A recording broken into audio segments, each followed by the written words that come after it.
You're listening to That's Life, the podcast designed with your laughter in mind. So please sit back, relax, and prepare to be entertained.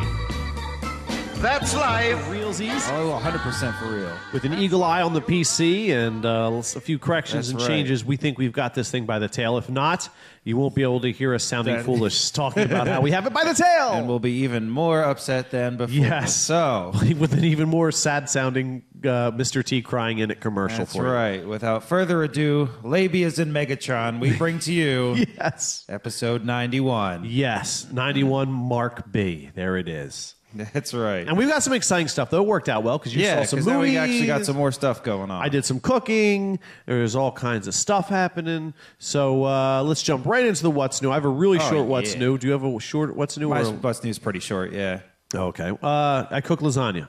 That's and that's it. That's the main part of my... Well, I never cooked lasagna before. And in true Carl, it's not food snobbery, it's food lovery. Right. I guess. I wasn't satisfied just taking a jar and dumping it in there. I actually made the sauce. Oh, check that out. And we'd fire roasted, and I can't just leave it alone. So I made like fire roasted tomatoes. Yeah. Dice them up and mix a bunch of stuff together. Had sausage and hamburger, and I let that stew for like about an hour and a half with the meat, just to soften it up, and the flavors and the onions and the minced marinated garlicsnesses in it and shit. Sounding good over there. I was going to substitute, they had a lot of dried herbs, and I was going to substitute them for live herbs. Yeah. But I wasn't sure because it's my first lasagna attempt. I think next time I definitely will, because then they'll be like, pow, that shit will explode in your face with lasagna-ness. The lasagna money shot, herby and delicious. Yeah, I've never cooked the lasagna for myself, dude. either. It's pretty complicated because. It's a lot of doing, from what I understand, it's a lot of prepping stuff separately and then putting it all together and baking it. Yeah, there's like a quick and dirty way. You can just cook the meat and throw it in there and use a jarred sauce and whatever, and it'll taste right. Right, Noodles, whatever. Meat sauce. But I wanted to do it. I'm like on this cooking thing. I wanted to really do it. So it took about 45 minutes altogether to prep the stuff. Yeah, and then the that's sauce. not too bad. And then while the sauce was cooking, I had to. I got like a pound of mozzarella cheese, and it says divided afterwards. And I looked all over the place for divided mozzarella cheese. I'm like, what is that? Because I didn't think about it. I didn't notice it till I got home. Divided. What the fuck? Until I was at the store. Divided. What's that mean? Cut it up. Well, basically, what that means is that you're going to use some portion of it in an earlier part of the recipe. And another measured portion later. Okay. So you need to divide it. I was like, oh, shoo. Because I'm looking, I thought it was divided, do they divide the curds from the whey in it? I don't fucking know. Specifically prepared. Yeah. But and I'll definitely make sure that I get pre-shredded. Because, mozzarella. Oh my God, dude, that is the hardest cheese in the universe to fucking, I guess, except for cheese, cream cheese. Too fucking great because that is It's real mush. stringy and and you're smush, and it's the razor blades on the thing are right there with your fingers, and I'm like, this is going to be pink mozzarella cheese. Divided is the state of your fingers on your hand when you're done preparing it. But so it had mozzarella, it had Parmesan, it had two other fucking cheese I can't remember off the top of my head, but it was really good.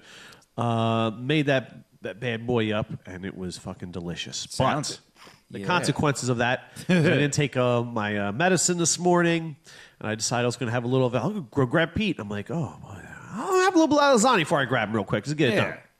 And I did. And then my stomach's you will now suffer for trying to eat something other than unflavored oatmeal. And it's no! So that kind of sucked.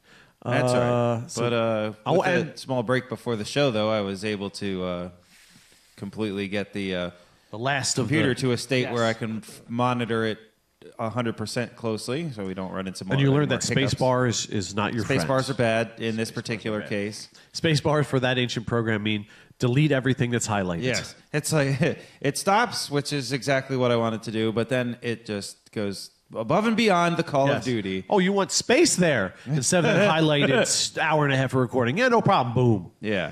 So. But what else? Weather, Pete. Yeah, it's going to happen apparently. March, I guess, what's it going to be, 3rd or some shit?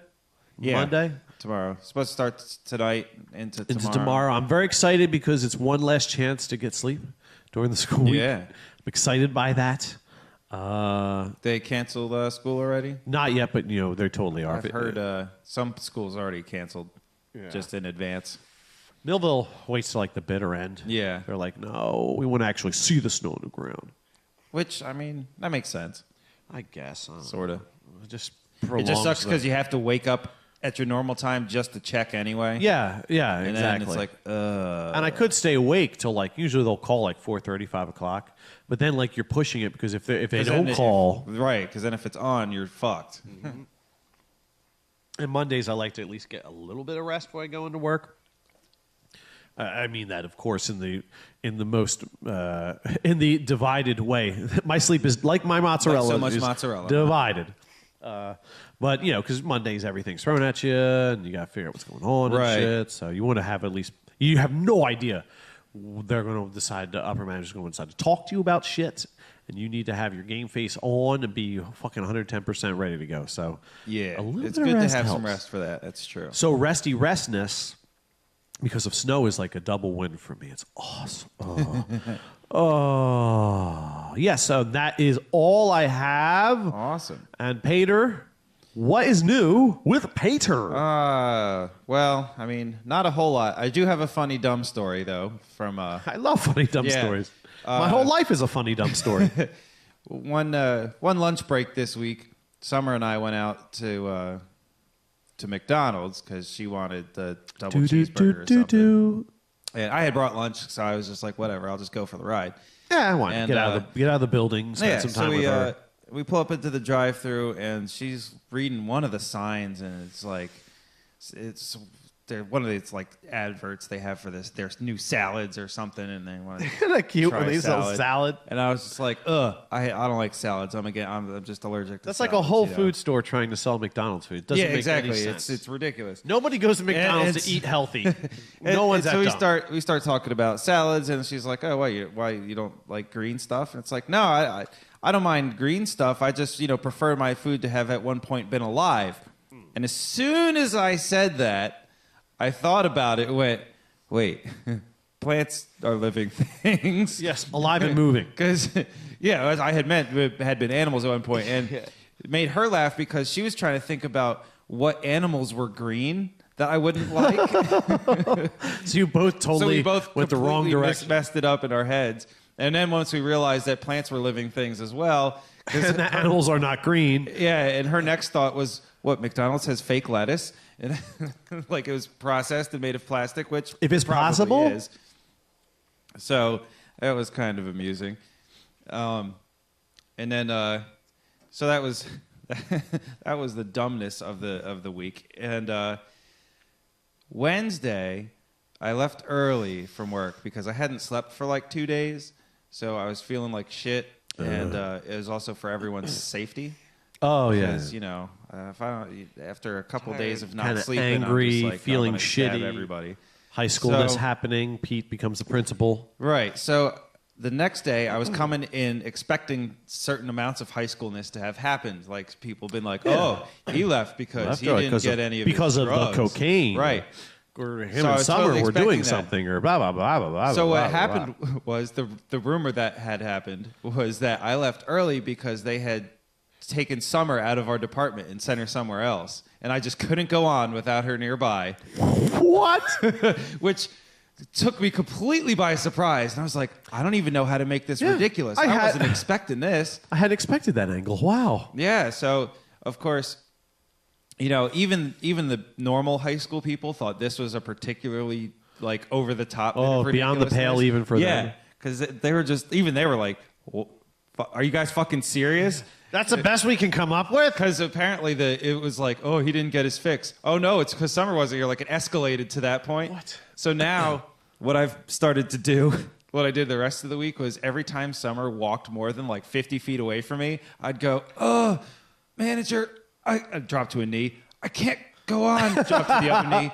There's Summer's just not here. Fall to the floor, just like twitch. But Pete, it's almost spring. No, that's not what I mean.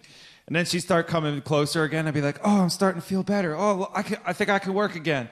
So Power being restored. I've just been I've been doing shit like that now because it's so ridiculous. Yeah, I might as well just fall on the ground and flop around That's like the- the fucking nipple-headed retard. That's the they only think way of. you can take it over the top because they made the top so high. You need a ladder. Yeah, exactly. And the only reason I didn't start doing that on Thursday when I came back is because the kid that had overheard it was like super apologetic to me in summer because he thought he was going to get in trouble, and he's just like really nervous for no fucking reason about What this. the hell? And we're like, dude, why would we be mad at you for some dumb shit some other people said? Two, this How was shit's your- so fucking ridiculous we can barely even be mad at them. Yeah, how can you get in trouble for that? Yeah. I don't understand. So kid was just because he knows me and how I deal with this kind of bullshit. Oh yeah, drag it immediately into the light and poke it with things. Right. So he was just afraid that would shine bad lights on him.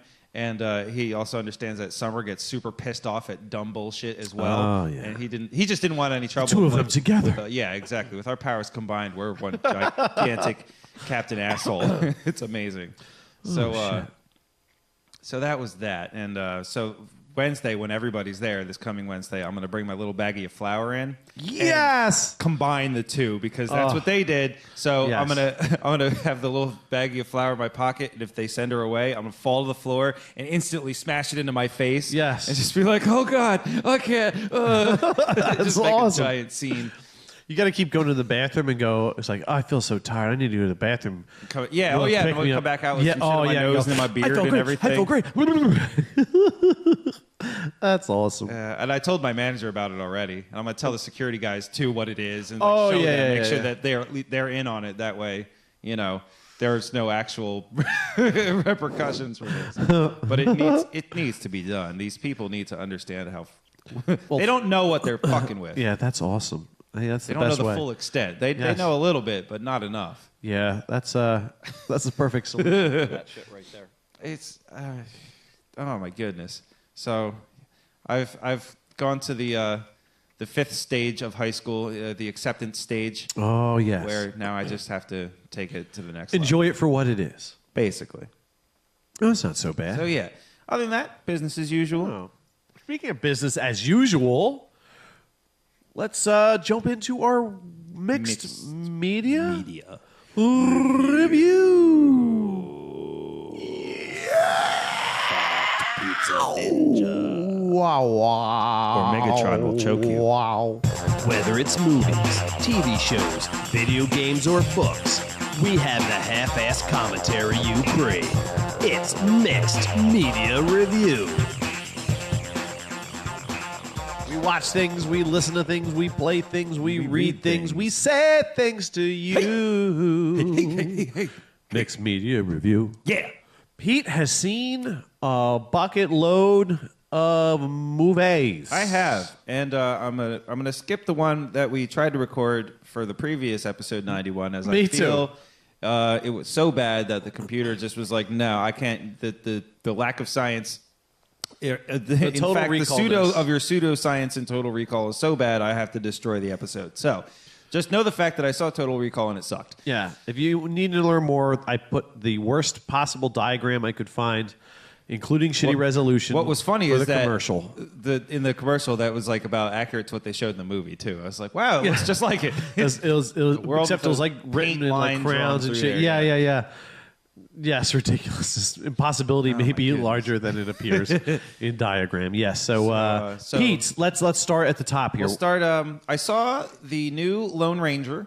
Oh, what did you think? Because I got to the very end, finishing action sequence, and I had to leave. It Unfortunately, was. I liked it. I was didn't surprised. think it was bad because the 'Cause I critics was- panned the shit out of it. Well, yeah, and I was expecting because it was from the Jerry Bruckheimer Pirates of the Caribbean crew. I was expecting something silly like the last couple Pirates movies. Yeah, that I were was- just that it were was just too ridiculous. much. Yeah, Because they had run out of ideas by that point, and it Yeah. had been phoned in. Like I tried watching the most recent one on Stranger Tides. I got about 10 minutes in and went, "This is dumb. it's I'm just done. it's I'm just so out." dumb. They were all after the first one. All the cuteness, Yeah, and it the wore off. neatness, and the uniqueness disappeared. Yeah.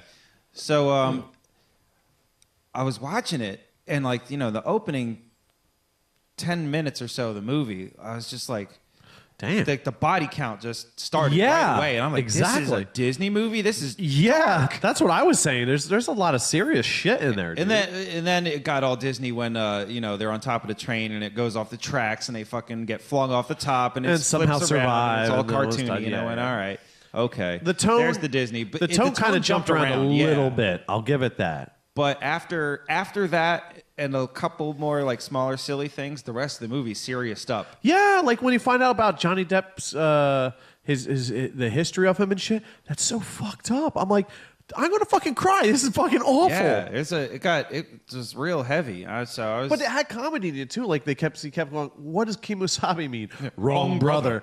Dude, there was so many funny, genuinely funny moments in that. But then they keep throwing this shit in there, and there's character development in it, which you don't usually get from your action kind of Pirates of the Caribbean thing. Right. Yeah, I was impressed. A little befuddled here and there, but on the whole, because I thought at best it would be like halfway between Pirates of the Caribbean and Wild Wild West. Right, that's what I was expecting. That's where I was feeling it was going to end up. But it wasn't at all. It was a unique little thing they had going. Surprisingly well done. Of course, one of the biggest bitches that most people had with it, it didn't hold true to the source material. Who gives a shit? And it's like, because that was a real great work of fucking cinema. It was neither did show. John Carpenter's remake of The Thing. If you look at the original and then what they did, I mean that's a real remake. That's a real re-envisioning, reimagining, whatever the fuck you want to call it. To make something new and something great, and you find that from time to time. But yeah, I was fucking impressed. Exactly. Pleasantly surprised by that one. So that was the first movie I saw. Gets a rent it. Yeah. Definitely. I actually wish I could have seen it in the theater because it had all the big action scenes it did and have stuff. some stuff that would have been worth watching in the movies. But whatever. But anyway, let's see. The next thing I watched was Argo. Argo. One of those, for those of you who know nothing about it, the based on a true story type of awards movie. Which it was good, but it captured them. I think I felt the tension of the whole thing. And they captured the moment, the time period. Yeah. Oh, yeah. It looked spot on. It was very competently directed. I felt because the tone was perfect. Yeah. Through the whole thing, you had the same tone. It felt like a coherent story being told. Right. So I totally get that. Was it a story? Did it really interest me that much? Not entirely. Because when they figure out the plan of how they're going to get him out of there, I mean, you pretty much know what's going to happen for the most part. There weren't many surprises. Being that it actually happened, if you paid attention to it, then So there weren't really many surprises. I didn't really know much about it going into it because it happened like literally the year or two before I was born. Oh yeah. So I like the tone, like you said, and the fact that they really held that tension all the way through it. And competently directed. Yeah. It was well done, Yeah. But I'm not going to watch it again or anything. No, it shot its wad. It's done. Yeah, you've seen it. It's good. It's the Kleenex after you jerk off. You're not. No matter how much of it might still not be used, you're not going to blow your nose on it. You're going to get a new one. You have to. Pretty much. But it was good, bad, and I get it. I even like Ben Affleck in it. I thought he did some interesting acting in it. Yeah. And as I understand it, he also directed it. Yes. Which directing and acting in a film super hard. And it's surprisingly enough, he's a really good director. I like him much better as a director than an actor. I'll tell you that. Yeah. Well, I think also, I think his fruit just wasn't ripe yet. You know what I mean? And he hasn't exactly been put in shit that really is a good vehicle for. Well, that's acting. also true. He's a movie star, not a great actor. Right. He's no. Which is fine. Totally fine. Yeah. But I think he did some acting in this.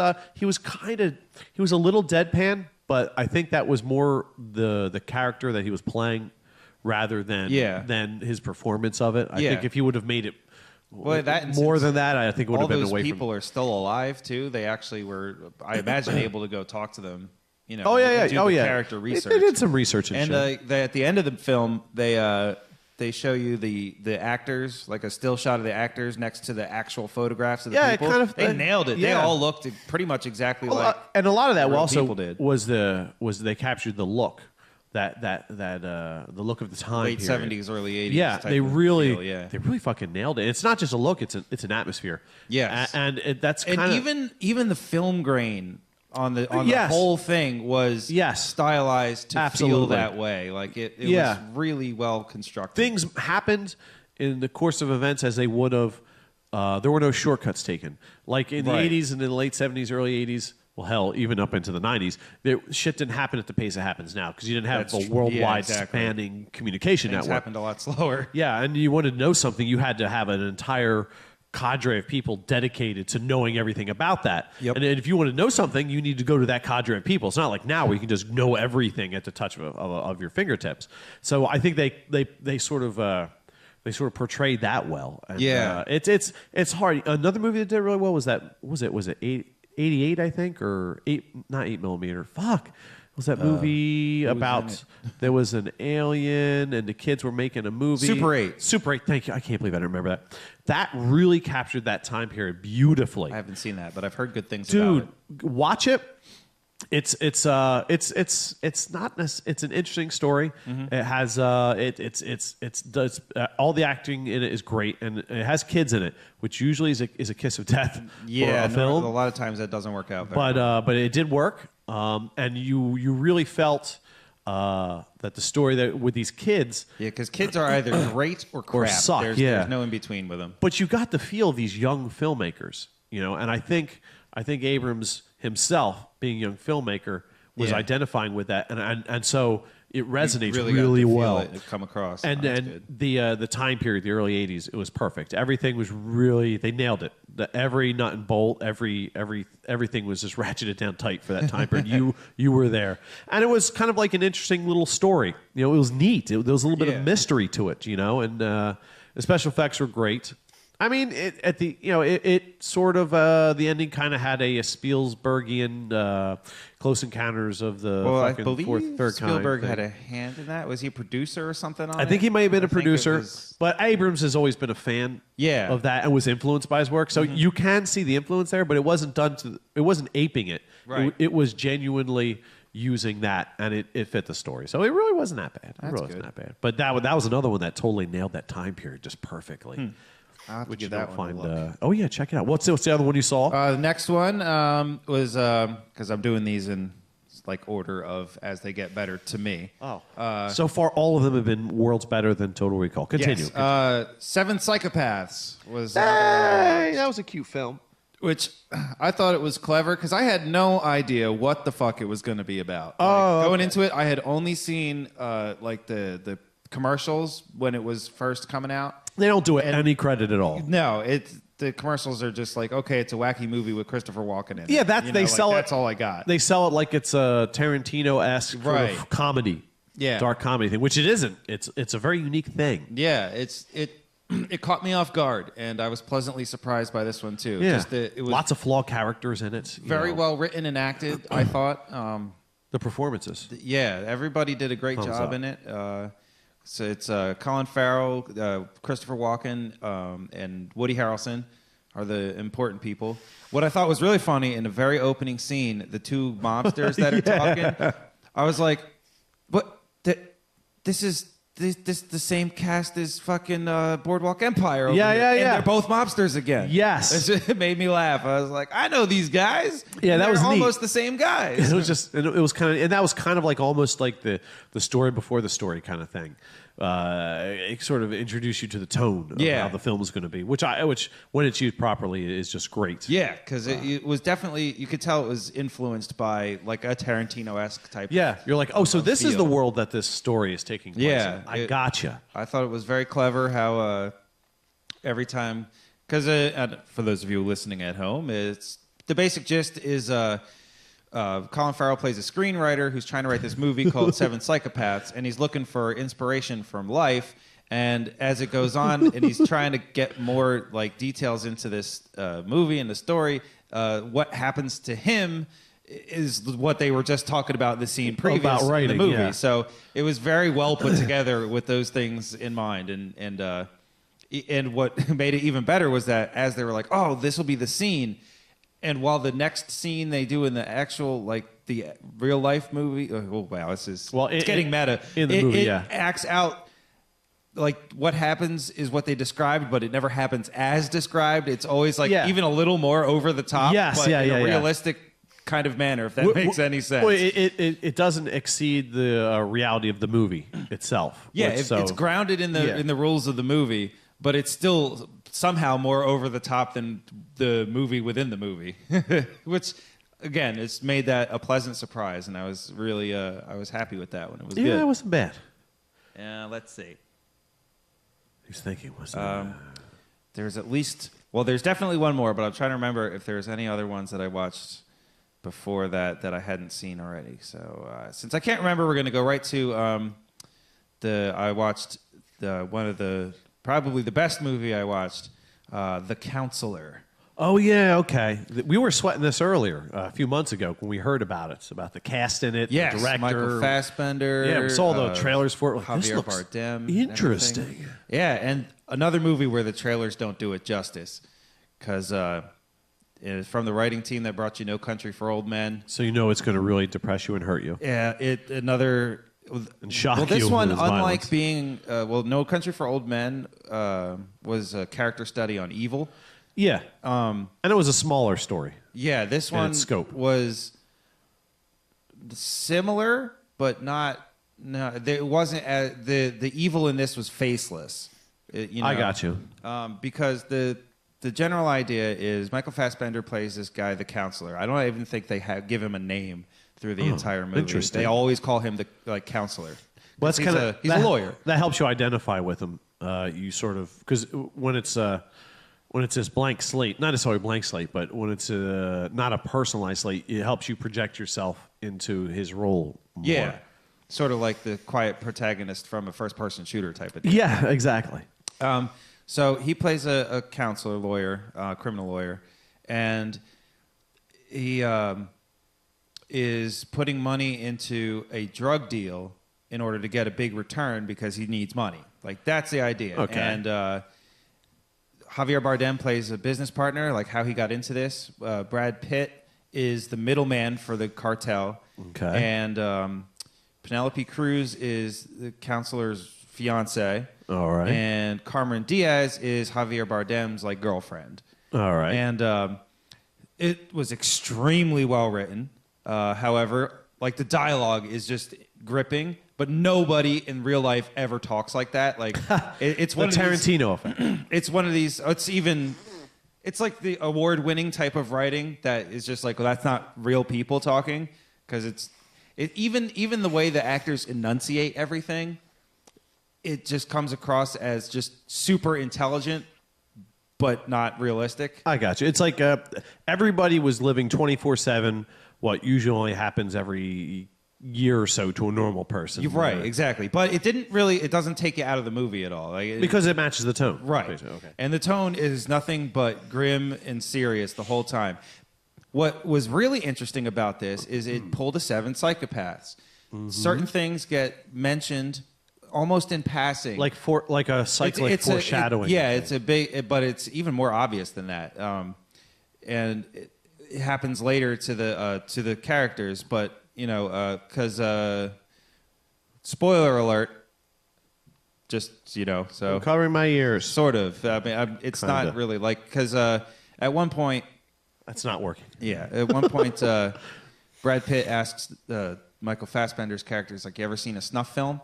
And he's like, "No," and then he describes a snuff film to him, and then later on, circumstances happen such that Fassbender receives one. And because of the people that put this movie together, I'm super glad we didn't have to watch it. Oh, But when he gets it, he already knows what it is, and like just the complete destruction of his psyche, the way he portrays that, like the way he acts, is fucking heartbreaking. Oh, like, wow. It was amazing. All the acting in this was fantastic. Well, Fassbender's the fucking bomb. And we'll give you another spoiler alert that doesn't really... Not related to the plot. It's not really related to the plot because you can see it coming anyway, so it's not that big of a deal. But Javier Bardem's character is asking Fassbender, he goes, "Oh, you ever heard of it's like a bolus or something like that?" And he's like, oh, the goofy things you throw and it catches people's feet, ha ha ha. And he's like, no. It's this device that's basically a motorized garrote that you could put over somebody's neck, and it just tightens and tightens and tightens until their head comes off. That's handy to have if you're wanting to kill somebody in a gruesome way. Yeah. That happens to one of the characters, and they show it. Oh. And, like, it's fucking... I don't get nightmares from movies, and but it's one of those things. Like I watched this like a week ago, and the image is still stuck in my head because the way he describes it, it's like it doesn't choke you to death, and you don't die because of decapitation. It's because it slices through your carotid arteries, and there's just everybody looking by gets sprayed with blood and all this shit. So as soon as you see it coming, you're like, oh no, oh god, yes. And so the person who has it happens to him has got his hands under there, and like it's severing his fingers, and he's bleeding and fucking spurting blood everywhere, and like it just because, and again, more like super powerful acting. He's just yelling, fuck you, and you can hear the helplessness in his voice, and he's just like trying to fight it, but there's no winning, and he knows it, and it's just, oh my goodness, and it's just all of that in the movie is so well done. Well, always keep a Leatherman on your person because you can cut the wire. That's about all you got. You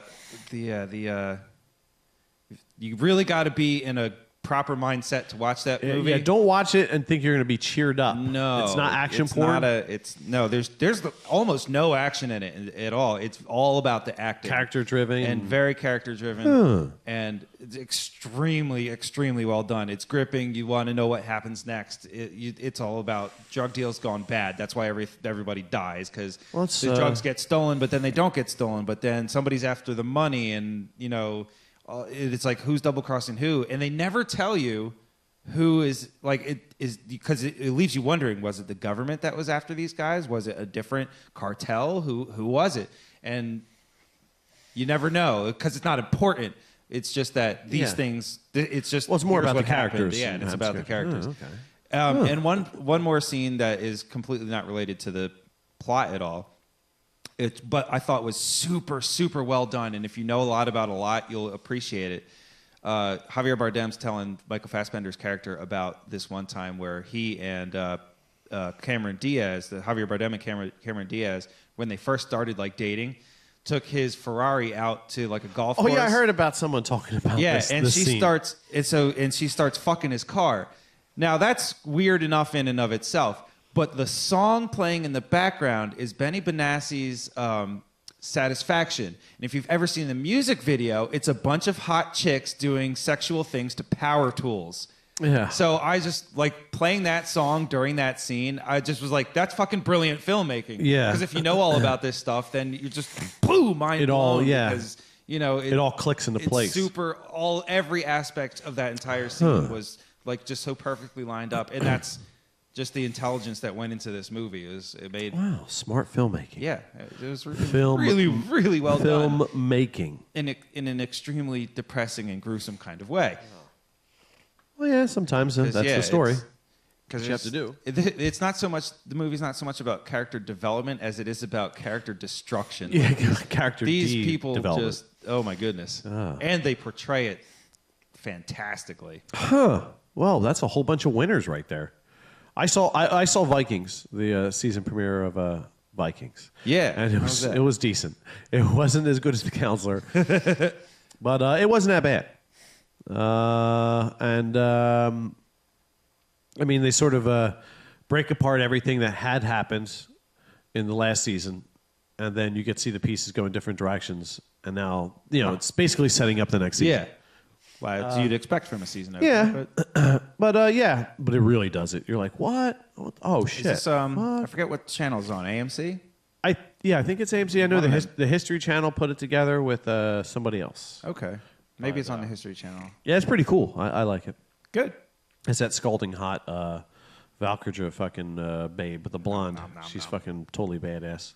Gets here fighting people with in the previews for the season coming up. You get to see her fighting people with swords and shit. You're like, oh yeah, kicking ass. Yeah, I want to see the new 300 movie for the same kind of reason. Yeah, I know. Oh, I'm scared though. Yeah, I'm very concerned.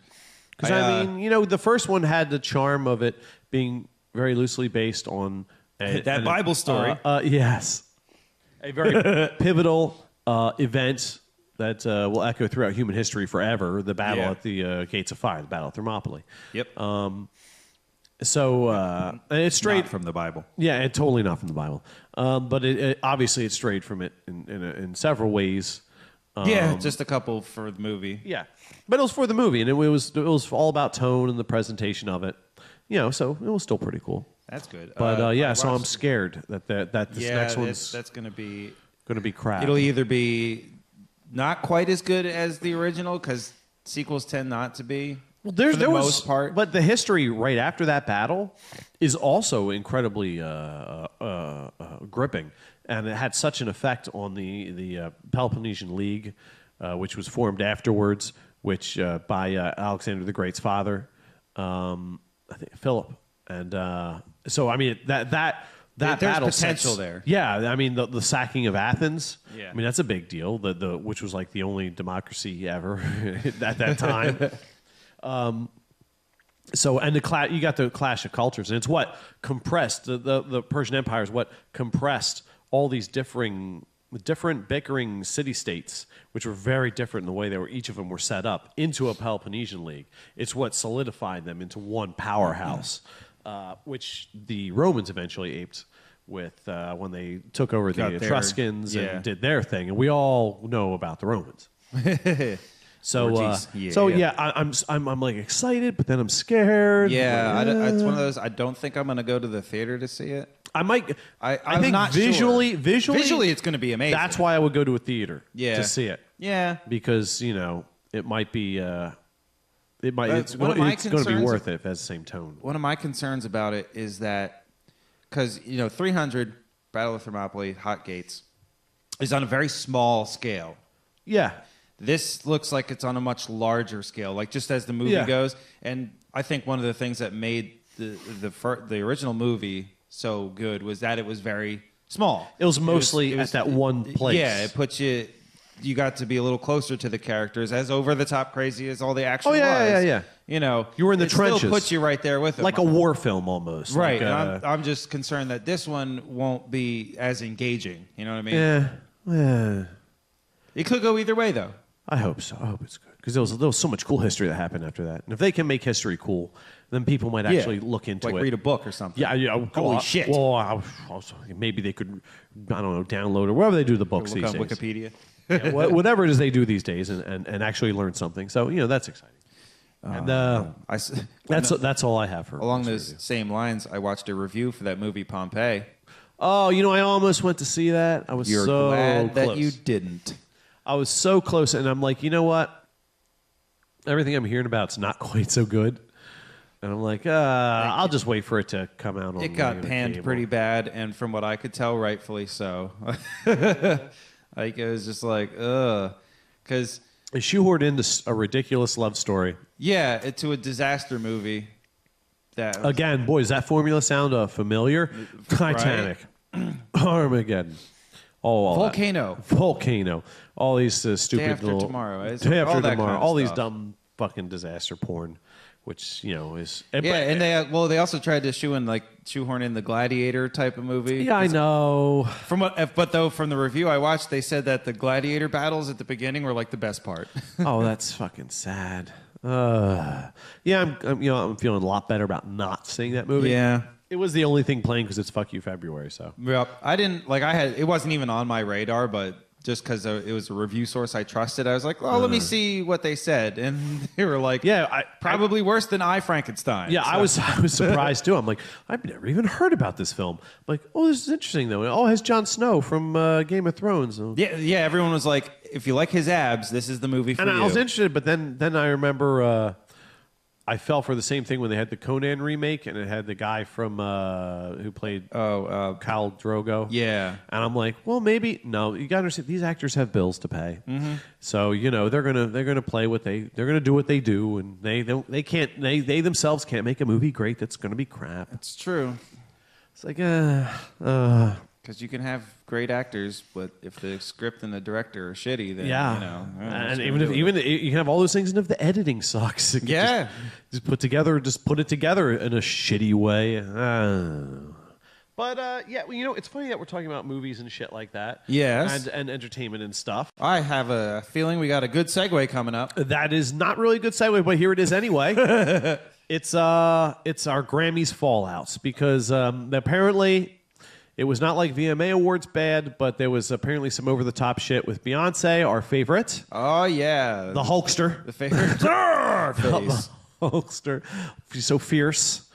Too fierce. Favorite Illuminati twat. Too fierce and too furious.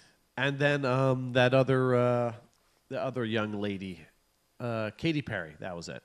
Ah, yes. The other one with ripened mysticism and magic and all that fucking white polloi. I saw... a picture of Katy Perry and Miley Cyrus making out. And I was like, okay. Strangely erotic. Fat. I should know better. Fat. You feel like it's like you're at the end of a bender and you swing by fucking Burger King. Yeah. And you want to put food in your face, but but you're just too drunk to cook. And exactly. You're just sitting there in the parking lot shoving fries and shit in your face. And you're gonna throw it up later, but you're like, oh, face fat. You just need that Taco Bell at 3 a.m. Down the hole it goes. Goes in a hole, comes out a hole. Yeah, and it comes out pretty much the same way it went. And that is a good segue into the Grammys. There were some letters sent into the FCC, Pete. Oh.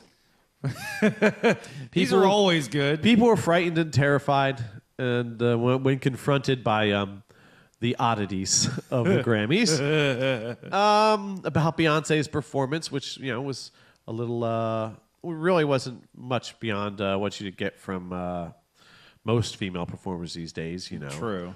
But I think because it came on at during the 8 o'clock realm, and everyone's like, it's on regular TV, families. It's like, well, change the channel, you fucking idiots. Right? I don't let my kids watch the button. Grammys. You kidding after fucking Miley Cyrus? Fuck, I don't want to watch anything I haven't seen. It's fucking no way, Jose. Good rule of thumb: if you can jerk off to it, your kid shouldn't be watching it. Basically, that's the Carl Henry measure of standard of measure right there. So if you could jerk off to that chicken ass Miley Cyrus thing, I don't know. You got some. No, weird that's taste. just too weird. That was just too weird to be sexy and too sexy to be funny. Raw chicken and Beetlejuice just don't do it. The pedo bears, it's too much. Yeah. But this is about the Beyonce performance. These are excerpts from actual letters to the Federal Communications Commission. Oh, snap, son. On one expects certain shock value when watching performers on this program, but to open the program in the 8 p.m. hour with a woman doing a lip-sync soft porn dance on a chair is grossly inappropriate. Her spread eagle poses barely covered her vulva, and the smoke machine didn't solve the problem. Which I never thought that's what the smoke machine was really there for. We need more smoke. Why? Too much vulva. Too much vulva. You got to balance out your vulva and smoke levels. Labias in Megatron, we give you the vulva. Well, I had an old vulva that would just have smoke come out the back. Same thing. Wrong thing. Wrong thing. No. Oh, waka waka waka. Yeah, but I think my old vulva had less miles on it. Damn it! I was too far away from the microphone. Yeah. All right. Here's totally going there with that too. Here's another one. As an adult, after that performance was over with, I felt like I should be taking antibiotics for something. It was that trashy. That sounds like it came from my letter to the FCC. Yeah, right. Next one. She was performing her song Drunk Love. Her act was not appropriate for the opening act. Children are still up at 8 p.m. She was dressed with half of her butt showing. Hair was wet. And I'm like, wait a minute. Ew, why does she have hair in her butt? And why was it wet? That's gross. But then when I actually, because after I read this, I watched different, I zipped through it to see, and I was like, oh, her hair was it looked kind of wet, like she was from the shower. Who is this that was performing? Flashdance. This is Beyonce. Still Beyonce? Okay. Yeah, Jay-Z came out. She did a bump and grind on him. It was stupid. It was what you expect. It really wasn't that. Probably not that racy, but it does afford the Christian something to bitch about. I wouldn't let my kids watch it. Right. But that's because I don't let my TV parent. I do the parenting. Whoa. I know, crazy, huh? Holy snaps. I don't try to force my parenting views on other people. Yeah, right. Next one. Beyonce was wearing a thong and grinding her pelvic region into the chair, as well as touching her crotch. Beyonce and Jay-Z's opening performance at the 2014 Grammys had extremely obscene and otherwise illegal dance choreography and lyrics. Illegal, huh? That's where that's where we part ways here, letter writer. Illegal? Where in fucking according to Shah of Iran? I don't understand. Yeah. Saudi Arabia, maybe. Illegal? What the fuck? I think they meant to say illicit. Man, autocorrect is a hell of a thing. Yeah. And lastly, I did not appreciate seeing the opening act of a woman putting her naked butt in the camera lens. I think she put it into the camera. Directly in the camera lens. I don't think you know how cameras work.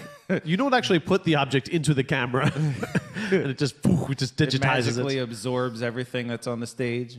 They're performing live physically in your TV. Yes. Little tiny Beyoncés with little syphilis dripping out of her. Where is the class? I want to ask Beyonce if it's okay if I stick my butt in her child's faces like she did to mine. Well, she'd physically stick her butt into your children's faces. Why would you put your kids' faces in someone else's butt? That's fucked up. Yeah, why did you put chocolate in her peanut butter? That's what I want to know. Well, okay, and going back to the parenting thing, change the channel. Why are you going to have little kids watching shit they probably don't understand to begin with? Why do they give a fuck about the fucking awards shows? Yeah, just change it. TiVo that shit and watch it after they go to bed. Yeah, no shit. Made me sick. I think there should be an uproar. With all the rapes, sex trafficking, kids being molested, you think this helped them? No. Oh, that escalated quickly.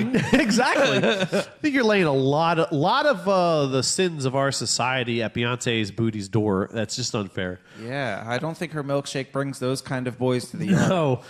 No. I am hot upset that this went on at a family hour and on a family show. The Grammys are a family show? When is the 8 p.m. a family hour? Well, it is kind of a family hour. I mean, kind of, but shouldn't you be watching Full House or something? Watch a family show with Grammys. No. It's not the families. It's the Grammys. Right. The fammies. Where adults win awards for doing adult things. And lastly, a moment of thought there. I wonder how many kids got raped last night after seeing Beyonce's performance. What the fuck? Like a bunch of scumbags are watching the Grammys, first of all, but then they're just like, look at Beyonce. Where's a small child? Look at her Volvo. Oh my God, I can see it straight through the smoke. Give me a kid. I mean, that's insane. Yeah, because pretty much most pedophiles from as much SVU as I've watched, if I understand they're not turned on by adult women. No, they're not going to be interested in Beyonce. That's why they're into kids, because they're fucking mutants. Yeah, they're disgusting monsters. They're not human beings that are going to watch the fucking Grammys. I need to smoke after that. Holy shit.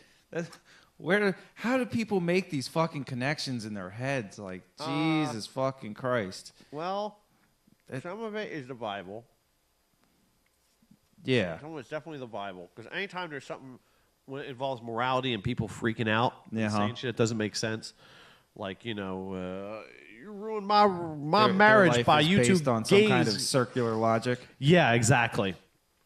So, Bible's right because the Bible says the Bible's right. So, therefore, it's right. It's like you understand every other religion says that about their shit, right? Well, they're wrong because it says it in my Bible. And they say that too. Well, they're wrong because it says it in my Bible. Yep. And they say that too. Well, they're wrong because it says it in my Bible. I can keep doing this till your batteries run out. It's the fuck. Oh, my goodness. But, and now about the gays. Ah, yes. About the gays. Here we go. How about those gays? Something where there's just no moral middle ground. Apparently, there's just no middle ground where you can just go, well, I'm not gay, but I don't give a shit. Fuck people in their bungholes. Put it into that magical thing. Be intolerant about with the who scissoring like to fuck. And that's fine. I don't care. It does not affect me at all. It's not like they're putting their butt fucking into my children's faces because that's not gayness. So that's just being an asshole. People actually have morals for the most part. Yeah, that's not being gay. That's just being a dickhead. That's all that is. That's inappropriateness. Yeah, for real. But all right, here we go. Here's some excerpts from some letters from our friends from the Christian right that are just so upset. Assholes. All right, let me put my Westboro Baptist hat on. Oh, yeah. Yeah, here we go. I'm feeling intolerant. Let's do it. All right. Gay wedding ceremony was revolting, and the song lyrics were an attack on Christianity and should be considered hate speech. The irony. Yeah. The delicious irony. Gay wedding ceremony was revolting. and then should be considered hate speech. Yeah. It's like glad you start your letter with hate speech here and then talk about it. With a minor change to wording, I'm going to convert this into an accurate statement. Are you ready, Pete? Here we go. All right, let's do it. Gay wedding ceremony was revolting, and the song lyrics were an attack on Christianity, period. This should be considered hate speech. That will be after the quotes. See there, now it's an accurate statement. Yeah. Besides that, oh my goodness. This one was actually really long, but I had to put about half of it in here because it's just so full of fucking insanity. So full of the madness. The butthurt. Oh, the butthurt about the butthurt. Yeah. So much butt clench about an unclenched butt. Yes. During the last part of the program, through a song, one host burst on the stage, that being Queen Latifah, who shouted and encouraged those in attendance to move forward for a mass gay marriage, which seemed to stun many of the people there. It is well planned and without forethought to those watching might take serious issue with such homosexual promotion on national TV. Well planned, without much forethought. Yep, go on. This type of behavior is not accepted by many in this country, such as the Westboro church people. Hey. Oh, I threw that part in there. And such outright... Yeah, many, all 8 of those motherfuckers. The percentage of those people gets lower and lower every year. And such outright actions of forcing the gay agenda on the rest of us should not be acceptable. The gay agenda. Well, I mean, there might be a gay agenda, but it's not going to... It's not like her marrying those gay people... Oh no! Now I'm married to a dude now because I saw it on TV. You know that's not how it works. Yeah, TV totally turns you gay. That's what that radiation that comes out of the thing is for. It's to melt the sexuality part of your brain into like the part that Jesus put there. Yes, before I was born. Right. We decided whether or not I was going to burn forever in a lake of fire and brimstone. I mean, when I was a baby, because he decided it then. They call it the idiot box, but Jesus and other comic book characters as well. If it were an anti-gay song, program, or activity, I'm sure the U.S. government would be up in arms as someone's civil rights were violated. But there it was in all of its disruptive glory, forced on an unwitting public. Thank you. Well... If only there was some way to change the channel when you were watching something you didn't like. You could change it to a dim-witted public and make that kind of better, I guess. Well, I think we're already there.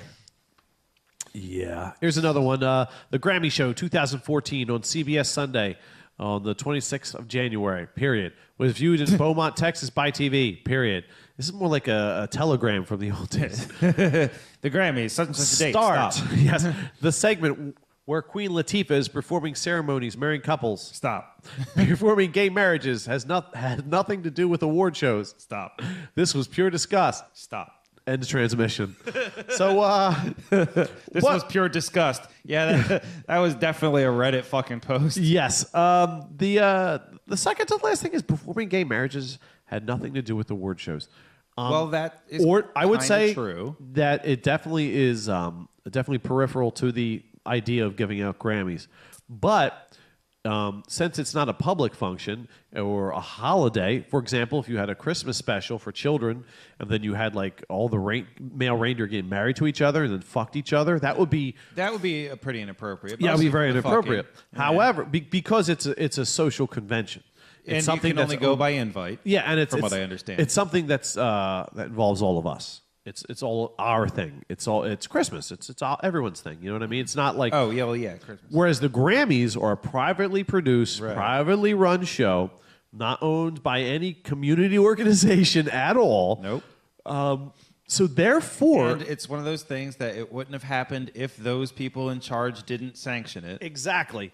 And since it's their show, if they want to make the Grammys the Gabies, then that's and from what their I decision. Understand, a lot of it was cut out on the TV anyway. Yeah. Like the gay community was disappointed because they didn't get to see all of it. They cut it short and like they cut the orgy out at the end. Yeah, like that's what you think would happen according to these fucking movies. Yeah, well, I'd say people probably thought that's all it was.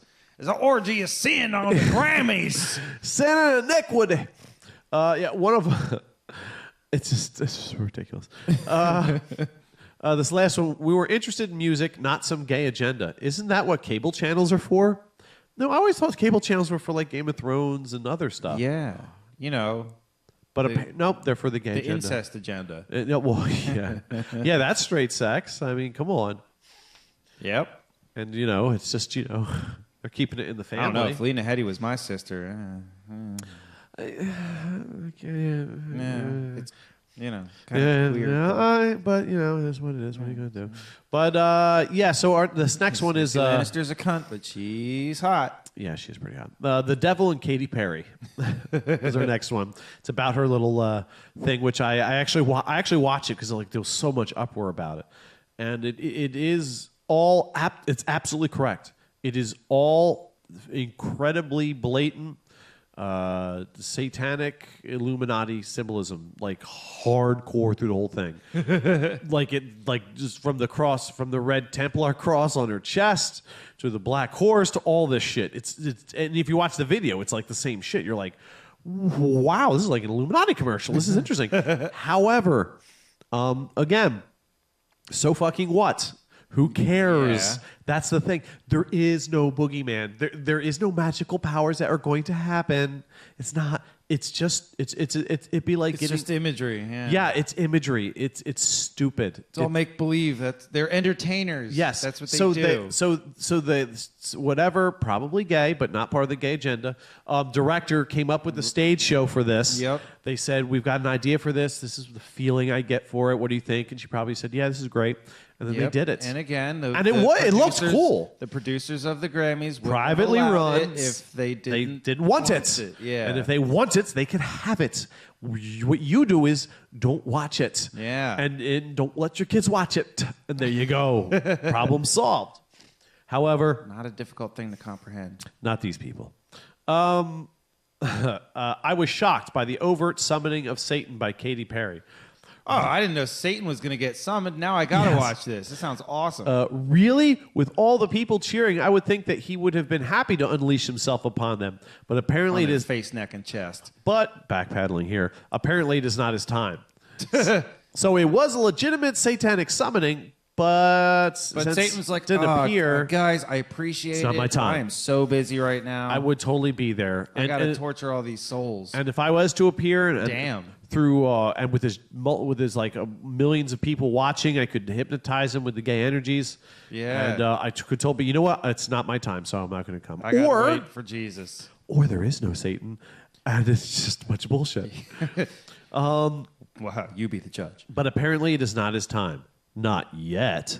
As long as it's not his time, then he should be left to his own devices and not summoned in song, dance, and imagery. Well, I don't think he was summoned if it wasn't his time. This person's got. So then, isn't it okay though? Isn't it fine? Yeah, for if he's not Katy gonna Perry to show do up this because it's not his time. Then there's no danger. Why worry? Then who cares? Yeah, You've just defeated yourself with your own argument. Thank you. you're making our job easier for us, there, people. The fuck. Here's some of the responses to the FCC complaints, which weren't as many. That was the best part for the Miley Cyrus fucking ordeal. Yeah. Miley screaming Cyrus. But there weren't as many, but some of them were pretty funny.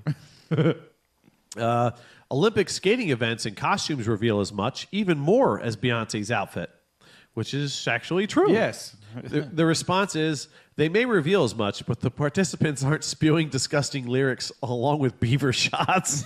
And another point. Yes. Well, I don't know. You get a decent amount of beaver from some of the girls flipping around. I in the know, it's skating ridiculous. rinks. It's you just like it's like that's. They're not wearing thongs, but you get straight up skirt. I am totally seeing your vagina, the outline of your vagina. It's your vagina, but it's like the color of your painting's blue. That's it. Yeah. But whatever. I It's mean, cold in that bitch. But it doesn't offend me, and if it's fine. it just bores me, so I don't watch it. Right. These people were so offended that they had to watch the entire show. I suspect they were excited and aroused, then felt ashamed of their secret passions, so had to complain to cleanse their souls. Kinky freaks, LOL. Yep, I can get behind that. Another one asking an important question. Beyonce is offensive, but war isn't, though. Important point. You're freaking out about this. No actual victims of this crime, but war, no, that's fine. Yeah, well, we've got to be distracted by that shit so we can ignore what's happening in Ukraine. It's war against terror. Come on, Pete. You're not a patriot. I'm going to have to report you. All right, you do that.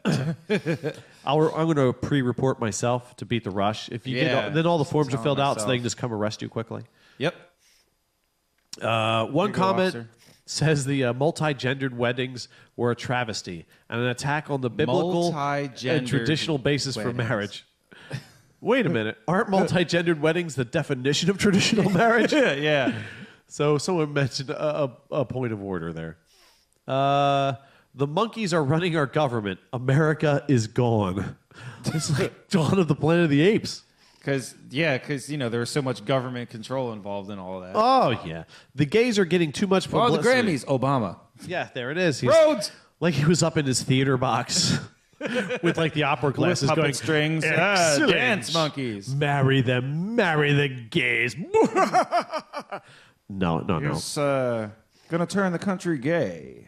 Yeah, here. Let me bring it home for everybody who's listening.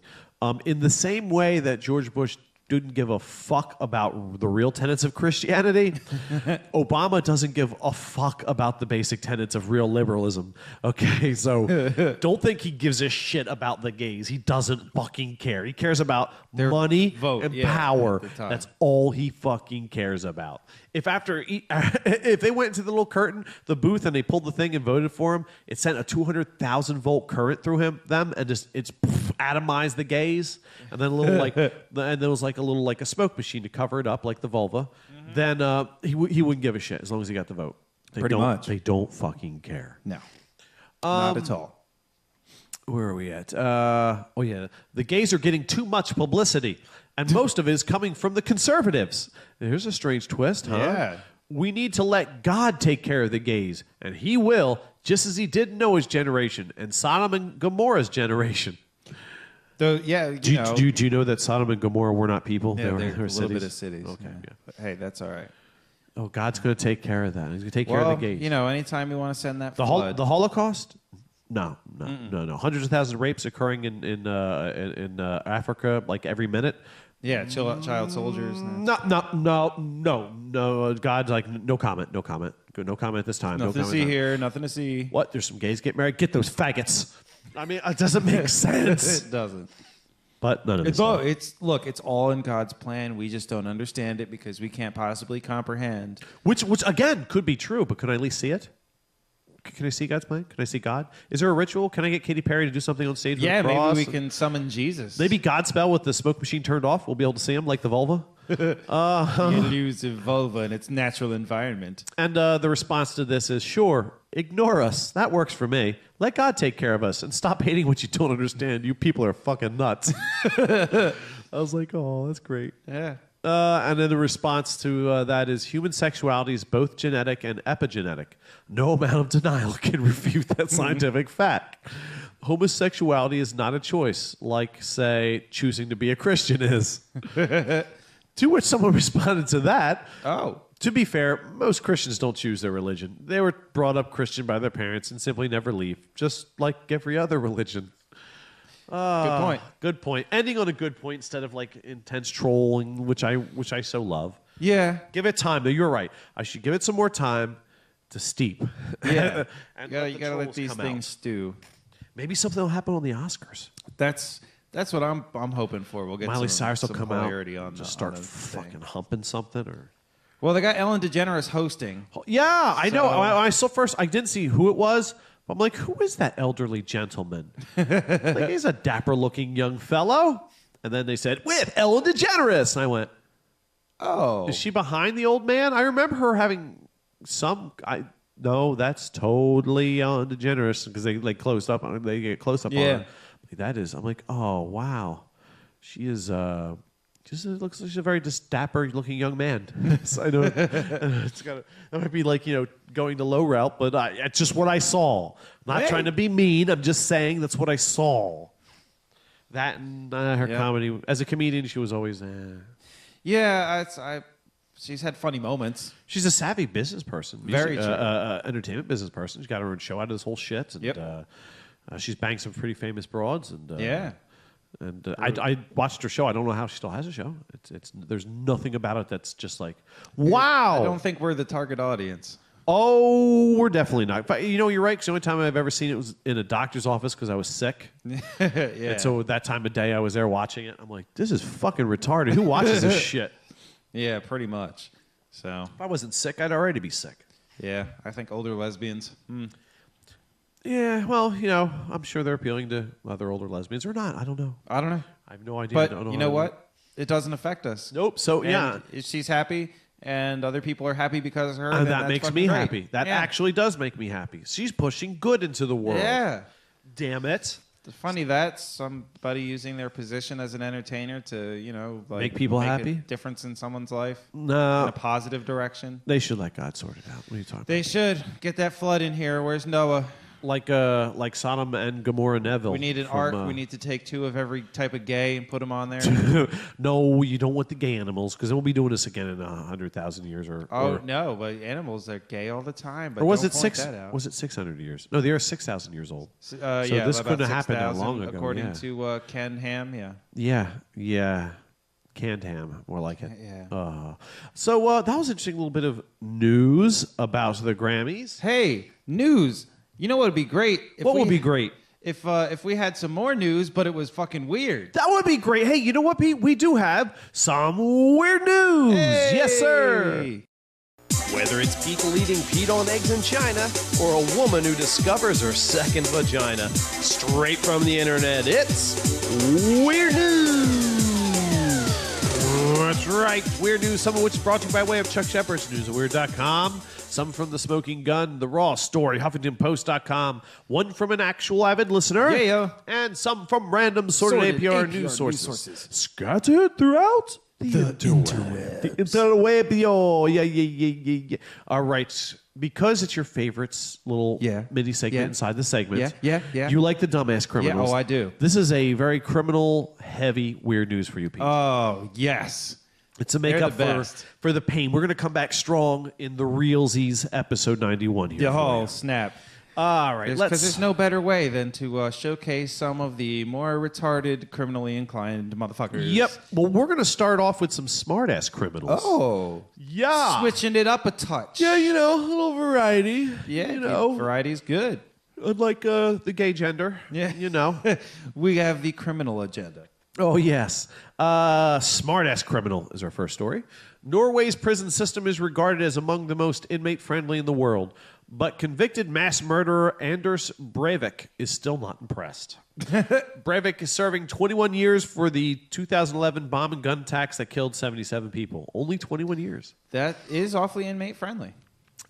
He may already enjoy amenities unheard of for a comparable American murderer, but he sent wardens 12 demands in November, including an upgrade of his manual typewriter and his PlayStation 2 to a PlayStation 3 with better access to game selection. He also demanded that his weekly government allowance, equivalent of $49, be doubled, and said if the torture of his living conditions is not relieved, he would be forced into a hunger strike. Breivik threatened a similar strike in 2012, citing inhumane conditions such as cold coffee, lack of skin moisturizer. Well, according to Angry Tim, cold coffee. Oh, is, yeah. It's pretty bad. And insufficient butter for his bread. So the guy's got it rough. It's from the Los Angeles Times. First world criminal problems. Yeah, tell me about it. Here's now these are actually these are some real smart, even smarter ass criminals. Okay. All right. Following an evening of heavy drinking, according to police in Russia's Sverdlovsk region in January, a former school teacher, age 52, was charged with fatally stabbing his host, age 67, during a dispute over whether poetry or prose is the more important literary form. Wow. Yeah. An intellectual disagreement gets bloody. Yeah, for real. This is another one. One Russian man shot another, non-fatally with rubber bullets, in the town of Rostov in September in an argument over theories of German philosopher Immanuel Kant. Shit's getting real. Wow. This is number 3. Nadja Svensson, age 22, was charged on Christmas Eve in Londonderry, New Hampshire, a night with clear skies apparently, with stabbing her father in the chest during bickering over the exact position of the Big Dipper. Holy crap. Those are some pretty smart criminals getting into serious fights over serious shit. Yeah. Usually it's just like, oh, you drank the last of the beer. Or you didn't order the right kind of pizza. I'm Cut the head off my dildo. There's gays on the TV. Call the Manatee County Sheriffs. Here's some goofy ass criminals for you, Pete. All right, back to Manatee County where we belong. Yes. Get out of these New Hampshire smart ass states. The rarefied air of that intellectualness is just it's too much for us. Put us in the muggy fucking district down below.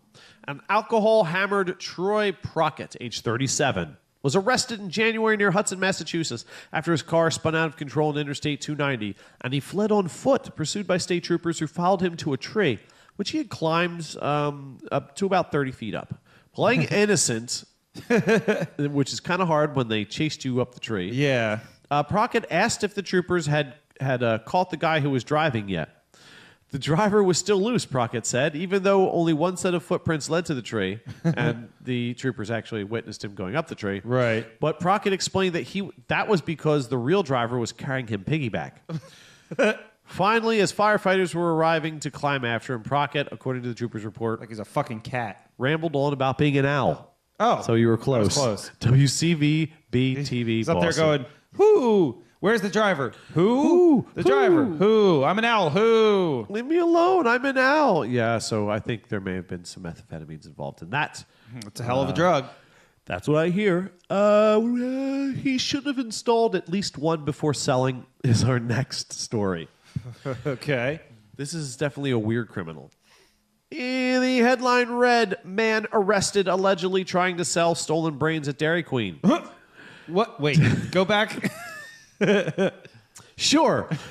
That's definitely worth another pass-a-roo. Yeah, I need that. I need it again. Man arrested allegedly trying to sell stolen brains at Dairy Queen. Okay. That's fucking weird. It sure is. David Charles, age 21, was arrested in Indianapolis in January with arranging the deal involving 60 jars of mental patients' brains, some from all the way back in the 1800s. Abby Normal. Stolen from the Indiana Medical History Museum. The buyer, who was actually an undercover cop, had agreed to meet at the restaurant. Wait a minute. Dairy Queen's not a restaurant. Get the fuck. This story's disgusting. Because the opening sentence, it seemed like he wanted to go in and sell them to the Dairy Queen itself. Oh, yeah, that would be pretty weird. I'm just like, how was he going to trade it for fucking soft serve? Put this in your soft serve to make the smartest fucking cones around. I want to absorb their knowledge in a tasty way. Sprinkle that knowledge on like jimmies and shit. All right, Pete. Let's get into it. Let's get into some dumbass criminals. Oh, yeah, let's do it. Andre Bacon, age 21, who sounds delicious, That does sound, in fact, was delicious. arrested in February in the Cragen neighborhood in Chicago after police said he tried to carjack a woman who was about to get in the car in her garage. So she was coming out into her garage. Okay, and he was about to carjack her. The woman gave up her keys, but then ran out and closed the door as she left, locking Bacon in the garage with no way out. Police arrived minutes later to find Bacon sitting meekly in the driver's seat. Good job, lady. From the Chicago Tribune. Yeah, quick thinking on her part. Yeah. The other guy sounds like he should head down to Dairy Queen and get a helper brain. It's right. He needs to buy one that works. Just not the Abby Normal one. Yes. This next one's horny ass criminals. Okay. To Manatee County we go. Yes. People who Whipping their shit driven out. by their lusts are falling into desperate straits. According to the Stevens Point Journal, a Wisconsin woman appeared in court on last Friday that is, on charges related to an incident in which she held two men hostage and demanded that one of them have sex with her. Terry Boyd, a native of Wausau, Wisconsin. I know, you're like, what's the big deal? Okay. Appeared Was on she a fat pizza ninja or something? Well, she's kind of like a G-MILF. Appeared on charges of false imprisonment, resisting arrest, disorderly conduct, and bail jumping, which is... Is it like shark jumping? Yeah, it might be. Because of a plea agreement, all charges but the 3 counts of disorderly conduct were dismissed. The charges stem from an incident last August. Oh, my goodness. Here comes a yawn. Yeah. It's a little earlier than usual, so I'm awake and Fuck. Carl's in between. The charges stemmed from an incident last August in which police were called to a house after neighbors reported that they heard a man screaming for help. When police arrived, they found two men, one of whom was Boyd's roommate, hanging out of a second-story window calling for help. Wow. The men, who were not named because they are potentially victims of a crime involving sexual assault, told police that Boyd had barricaded them in the room and was holding them against their will. She said that neither could leave until one of them had sex with her.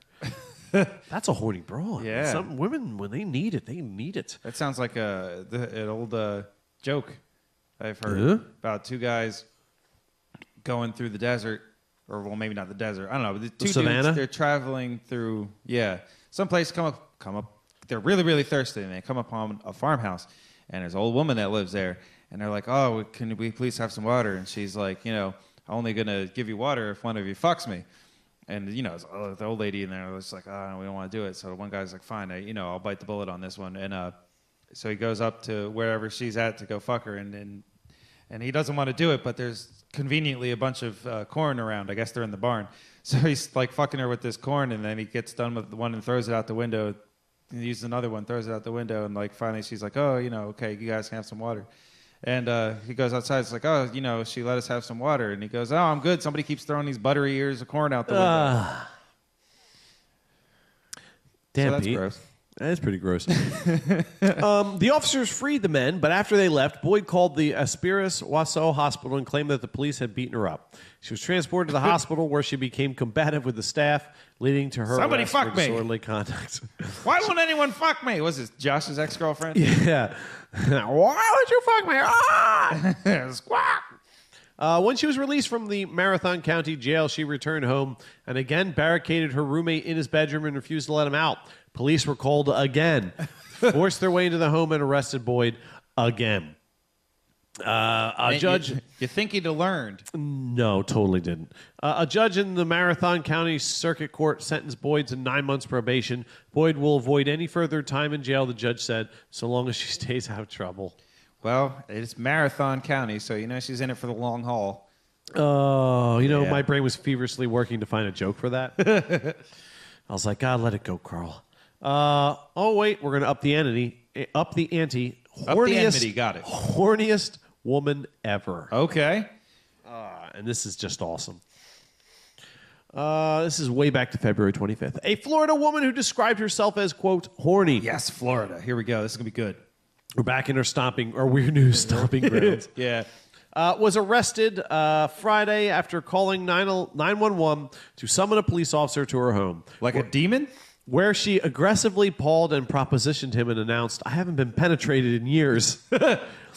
Maria Montanez Colon, age 58, initially called police Friday night regarding a family dispute over ownership of a Corvette that belonged to her late husband, whom she said was a former New York Police Department officer.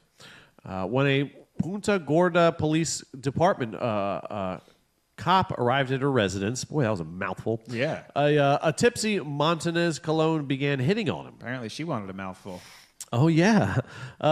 Miss Colon reportedly told Officer Justin DeVault, "You are so sexy," and asked about his marital status.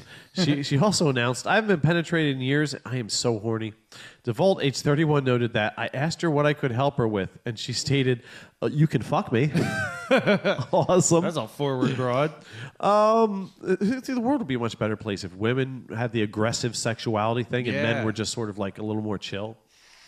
That'd be awesome. Because sometimes it's just easier when she's just like, "Nope, you need to fuck me now." Yeah. Instead of playing those stupid sort of fucking Like, guessing all right, games. and I go. But someone made some it was like some feminism thing where they said, what if men had to live like women have to live and women were like men? And it was the story of this guy, and he took his like daughter to school, and his wife was leaving for work, and then there was these scalding hot fucking like gang members, and they were all women, and they were like, "Hey, sexy," oh yeah, hey, that's a cute kid you got there. Why don't you come give me one of those? You know what I mean? Huh? And they're like saying all this stuff. I'm like, it's kind of hot. Yeah, and then, like, I'll so, like, say. he comes out and he's like, no, really, I just want to go home. Find a guy that wouldn't like that. Yeah, they back him into a corner in there and they pull a knife on him. They're like, yeah, come on, let me feel that shit. And they're putting their hands down his pants. And he's like, oh no, and I'm laughing my ass off. I can't even breathe. I'm like, I feel like I should start fapping right now. This is fucking crazy. And then like he goes to report to the police station. They're like, what were you doing in that part of town anyway? Oh, look what you're wearing. You know, and like so he like leaves and he's trying to like ride his bike and like he's like, oh, it's so hot, and he takes off his shirt and and like all these women are like walking by just staring at him like, oh yeah, stuff like that. And dude is like totally not built like that at all. I'm like, dude, this is like what every man dreams of. I don't think you understand how men think at all if you think this is going to make us like, this is terrible. Yeah, like because like slut shaming and all that kind of and the that part of it's thing. bad. Like, yeah, there's some fucked up shit that happens to women. It's true. It's bad. It's but if you were to you're patriarchal society. If you reverse that, we're like, yay. Yeah, but unfortunately, the way that men think, it's a fantasy of having a group of hot women corner them in a fucking alleyway with a knife. They wouldn't need the knife. All they just be like his tits, vagina. Like, you can keep the knife too if it gets you there. That's fine. Whatever. I don't give a shit. Yeah, whatever. My dick is being manipulated by your hand, so you could have a fucking corkscrew remover. Corkscrew remover. You could just have like a little piece of wood with a nail. A bottle opener. Whatever, I don't anything. care. Fucking a foam finger. I don't care. Miley Cyrus could be in the gang. I don't give a shit. It's like, well, I was raped. Nothing I could do. I was going to have to give up the dick. Well, Yeah, I had to fuck all 5 of them. So, like he goes to report it, and they're like, and so then he goes home, and he's all upset. And and like his wife comes back, and she apparently like just got some big promotion at work and stuff like that. And he's like trying to tell her about it. It's like, that's terrible. And he's like, yeah, I know. Are you okay? Yeah, okay. He's like, anyway, I got that big promotion at work today, and just like acts like it's no big deal and keeps talking. And he's just like, oh, they play the sad music, and I'm like, this is so not working. And why don't they just like go with the full, complete reversal, and then have okay, so the woman gets home from a hard day's work, and she just wants to relax and have a beer, maybe watch the game, but then she's got her husband all up in her ear, blah blah blah blah blah. And I was Bobby raped told today. me this, and I was over here, and then today, oh my goodness, it was so difficult doing all the laundry, and then why don't you go take the trash out? You know what? Could you fix the cabinet? You know what I mean? Like, go the full fucking way and take all the fucking negatives and positives from both sides and reverse it. Well, they did like I think they had like a glass of wine or something they're talking about, and I think like the missus was trying to like get a little frisky, like I had a good day, I want to celebrate with some sex. I was in the mood. I had to think, it's always about you. And I'm just like laughing my ass off. I'm like, oh my god, this is awesome.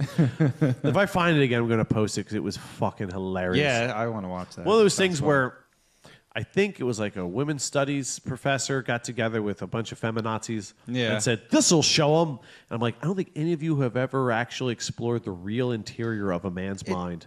It's just like, they're just like any other extremist group. They don't have the intellect to fucking do the research on all the sides and look at everything. Yeah, we're right because we say we're right. Yeah. And we might as well just have a Bible to thump. If they objectify, what the other side, as it were, and they do the straw man thing, and it just makes it easier. I guess it streamlines their day. I just see a bunch of women who were hurt by men and now are very upset by it, and I'm like, that's terrible. Yeah, it's a shame that because you should be like, find a nice guy and you guys can be happy. A nice guy, not a jerk off, just a nice guy. They're out there. People don't want to do that. I guess I don't know. Yeah, I saw a picture today. It was like one of those comparison type things, like about women, and it was 2 texts from it was 2 texts right on top of each other, and one was labeled "guy I like," and the other one was labeled "guy I don't like." Yeah. And the guy I like said, "What's up?" but it was all fucking spelled wrong with numbers and shit. Yeah. And then the guy I don't like said, "Good night, beautiful. Hope you have a good rest." Yeah, Sleep well. yeah. Exactly. There's no like. That's another thing. There's no like codified female list of wants. I mean, it changes continuously. It changes woman to woman, age to age. That same woman, her age, her upbringing, everything changes. So I mean, it's pure fucking madness. There's like no like, do this and you're good. you just sort of have to figure out the like woman. the duck meme that says, "Don't try to understand women. Women understand women, and they hate each other." Yeah, really. Well, anyway, Yes. You can fuck me is what she says. In addition to the verbal come-ons, Miss Cologne allegedly tried to rub the cop's chest and grab his arm. After DeVoe told Miss Cologne that her behavior was a little inappropriate, she stated, "I'm bad, I know." Why don't you cuff me to the bed? So, but he totally lets her go. It's like, trying to be nice. Yeah. Okay. Less than an hour after DeVoe departed her home, Cologne again called 911, announcing that the cop they sent last time pissed her off and she wanted to see another officer. Damn, this woman just needs to rub against a fence post or something. Real. DeVoe and a police lieutenant. She just needs the D. Well, this is smart. DeVoe and a police lieutenant, so he brought a superior officer. Yes. Yeah. Respond to the emergency call. Probably you got to see this. Come on, Lieutenant. Cologne told the lieutenant that DeVoe had been a perfect gentleman, but when I asked him to fuck me, he turned me down, so that made me angry. So, she's got her honesty switch full open. Yeah. Can't falter for that. When DeVoe then asked Cologne whether she recalled their prior conversation about misuse of the 9/11 system, she answered, "I do, but how else am I going to get you to fuck me?"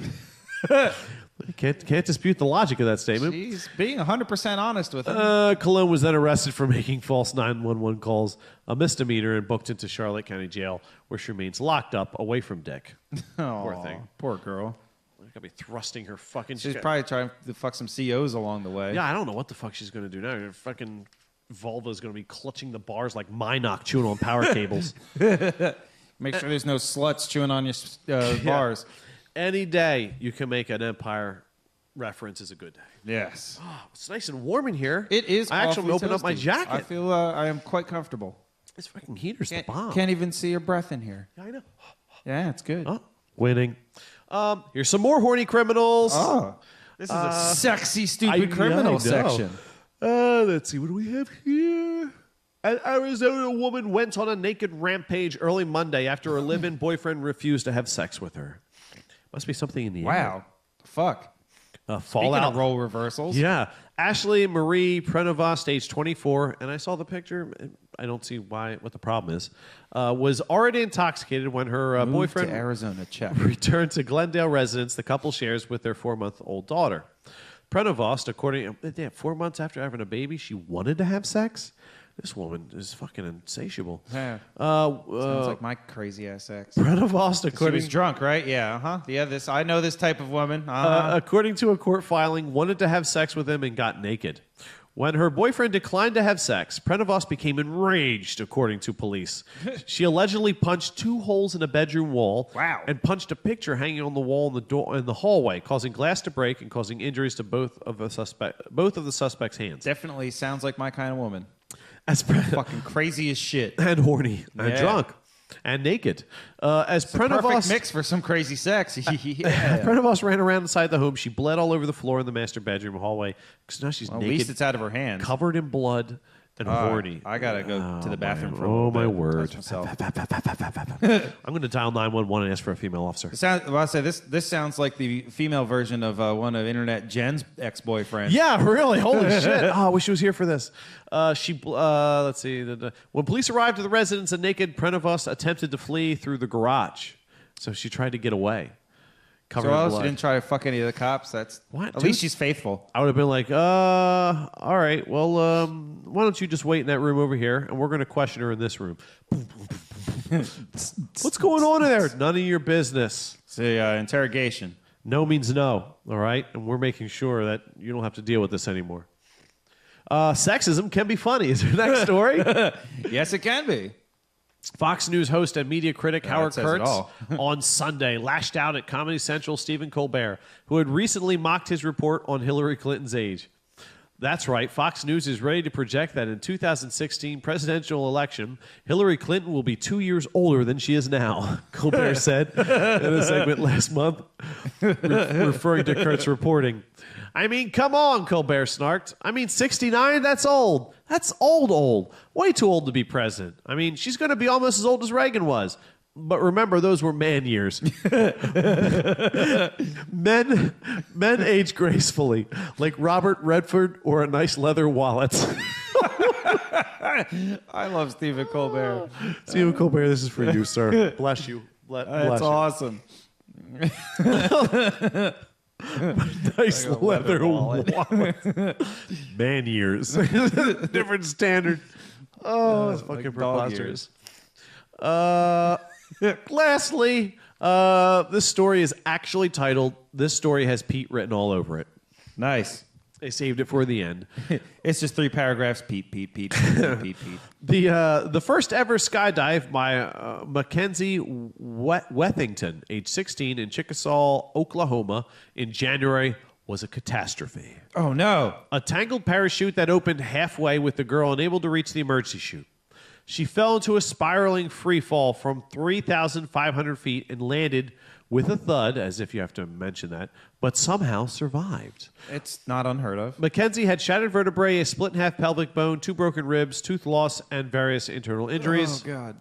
I know, that just sounds so painful. I hurt thinking about it, yeah. It's the tooth loss that just makes it over the top. Yeah. Said her sister Megan to incredulous doctors and nurses. She obviously hit the ground, but she did not hit the ground. God's hand caught her. Oh, Jesus Christ. Associated Press, via Dallas Morning News. Why didn't God's hand make the chute open? Yeah. Was the tooth loss necessary to teach her a lesson? No, God's hand caught. Sounds like God's hand had Sounds like God's hand smacked the chute out of the fucking sky and then went, pow, ha ha, Or, biatch. I'll break your fall enough for you to break every part of your body and leave you in abject pain and disfigured and crippled, but not Break enough your to fall die. and half your bones. Not enough to die and come into and get a new body and ascend to heaven and live in glory forever. You need to suffer for another fucking 5 decades. Yeah, and have to go through horrifically painful rehabilitation to learn how to walk again. It sounds like God's hand was smacking her down, not picking her up. Unfortunately, God, because being an all-powerful type of being could transform his hand into pillows, but he chose concrete instead. Pillows. Hey, look, it's Jehovah Pillow Hands. Shut up! All the other gods are making fun of him. Jehovah Pillow's hand. That's the spiritual successor to Edward Scissorhands. I was going to say it's like the little Mr. Pillow Pants. The vagina the gnome. fucking troll. The vagina troll, I'm sorry. Pussy troll. The pussy We troll, wanna that's be right. precise. No, I do want to be precise. It's just been a while since I've seen that movie. Jehovah Pillow Hands. Jehovah Pillow Hands. I think we have an episode title. I wish I had a pen. Jehovah Pillow Hands. Oh, fuck. Oh, ow! Well, that didn't work. It was deflected by my my eye, but microphone. it's all right. I felt God's pillow hands breaking. It went that way to your right behind the I table. gotta get up now. I'm sorry. Pete, you could have just not impaled my eye in the first place. If I was gonna get up. I was trying to stick it in your face, but it just didn't work. I got to call 911 and get a female officer up in here. No, I was going to write a letter to the FCC because you're trying to stick it in my face. Some of that. Clearly, that's inappropriate at on a kids show like we're recording. Yeah, of course. Since we did start recording at around 8 o'clock, Pete. That's right, and that, as we all know, is a family time. Of course. So, you get your fucking kids and fucking put them in the fucking front of the fucking internet and fucking cunt, fuckity, fuck, cunt, cunt, fuck kids, all these cunt, bad fuck words. Kids. The bad words. We're a kids show. The butthurt. Yeah, evidently. Yeah, if you're a parent, you're letting your kids listen to our show. What the fuck? First of all, I think it's great. Get them to get them their own Facebook account and their own YouTube account. Get them to like us, like and subscribe, yes, because it helps us out. But you probably should do that. But if you're We're not trying to tell you how to parent. yes, or anything. but if you are going to let them listen to our show or watch might on as- YouTube, yeah. we may as well get a listener out of it. Pretty much. That's all we're saying. Yeah, and if they've got any weird news or questions or comments, Yeah, stick it in. Have them dictate, and you can just write it down for them. Yeah, Or type it, I mean. if you're not naked and bloody and running around trying to get some dick, Right. which is awesome. Yeah, that's like I don't understand the problem. Just shoot me an email. Still single. Yeah, there you go. Arizona residence. And you're already bloody and naked and drunk and covered in blood. Sounds good. I've Yeah, dated a that's, twin sister of yours. Yeah, there you go. Pete's all ready for you. Just slide on in. Sit He'll on it. slide on in. Yeah, that's right. He'll throw down some ears of corn out the window, and I'm not going to eat them, though. No, you don't, because they're covered in blood. Blood and vagina juice. Yeah. Which, no. Nope, that doesn't sound appetizing at all. Not on a corn cob. No. It's just no. Just like a hot dog or no. something. No, oh no. There's nothing. In fact, the smell of hot dogs is a sexual e-stop. Oh, yeah, it's just gross. They're talking about this one dude at work. They said he smelled like Old Spice and hot dogs. And I was like, you can't get laid smelling like that. Yeah, no, well, it's not as bad as Frosted Mini-Me, who smelled like corn chips and ass. Well, that was Special flavor of disgusting. He had his own thing going on there. That was like a genetic oddity. I don't know how that happened. I don't don't know. He said he had extra sweat glands or something like that. Well, whatever it was, genetic, he's fixed it since then. Good for him, man. That's awesome. Because he was a cool dude and decent looking guy. He was in good shape. But to have that malodorous It's a big detriment. Yeah. Yeah, that's I mean, and I understand that men stink.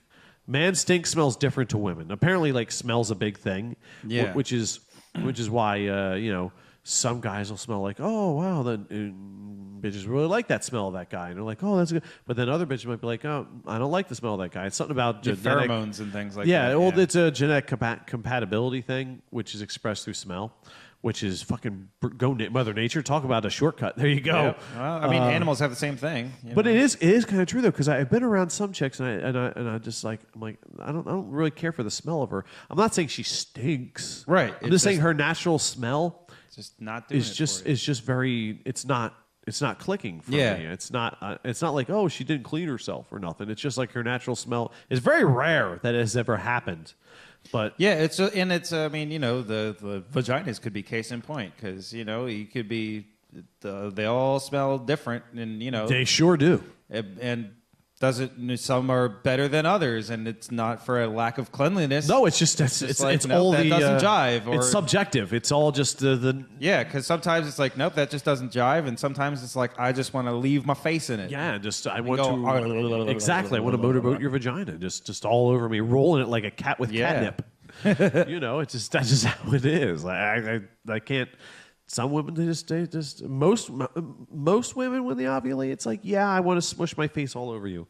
Just smush your sweaty tits in my face. I love this. Yeah. But then like there'll be some other every now and chicken. then it's just like, nope, Just not like, feeling it. Do you have cancer? What's that smell? I don't know. Is part of you dying or dead? It's not healthy. Do you have like do you have AIDS? What's that smell? Can I smell the AIDS? Is this the chlamydia?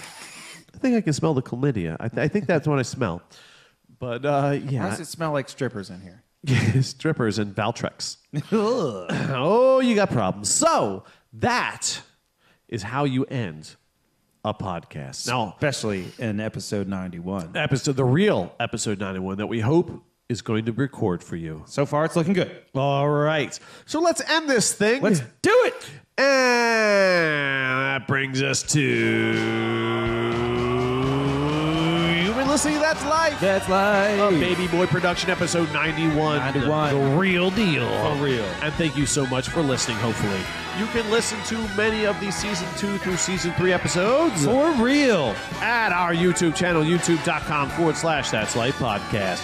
To listen to or download any of the Season 1 through Season 3 episodes, Beats, for free. Check us out at that'slifepodcast.com. Hopefully this episode will be one of them.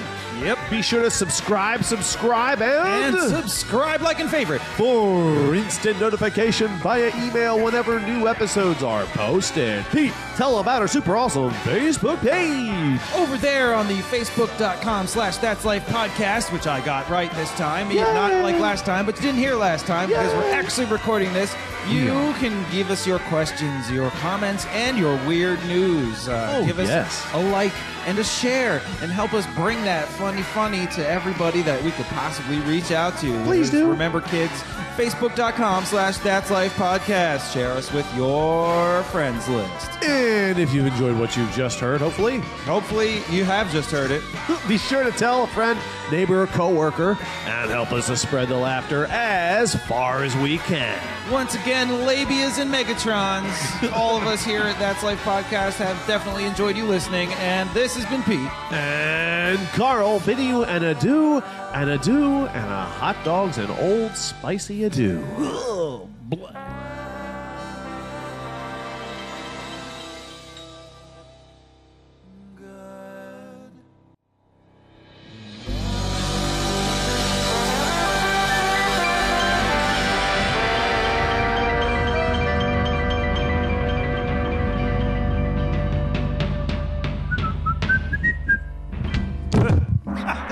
was perfect. Oh my God.